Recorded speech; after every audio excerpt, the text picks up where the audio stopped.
Vous avez face à vous une profession qui est carrément sur le chaos.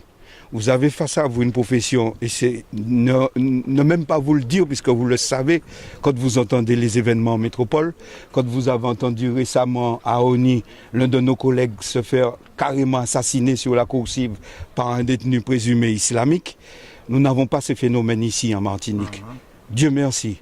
Mais ici, nous avons un autre problème. C'est une violence exacerbée par des conditions d'incarcération exécrables, exacerbée par des conditions de mise en place de loi pénale et de loi pénale en matière de gestion des alternatives à l'incarcération et de peine de prison sèche, ici en Martinique.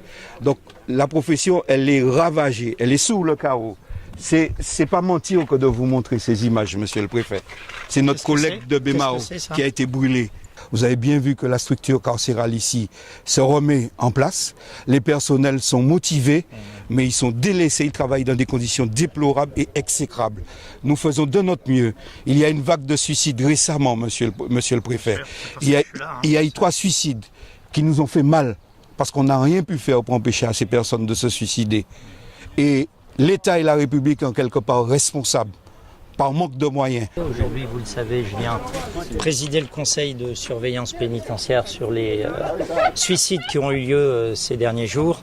Et je sais que ça touche aussi le personnel et que vous vous sentez en totale implication là-dessus. Moi, j'entends tout ce que vous me dites. Je suis allé à votre rencontre. Il y a dans ce que vous venez d'exposer des éléments qui me semblent tout à fait intéressants.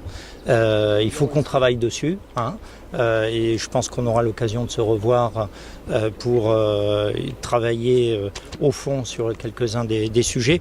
En tout cas, sachez que moi j'ai le plus grand respect pour votre profession, c'est le sens de ma présence ici et que je serai toujours à votre écoute, même quand il y a des phénomènes comme ça qui se passent, que je dénonce absolument. Et je comprends l'émotion qui peut être prise, je la partage, non seulement je la comprends, mais je la partage.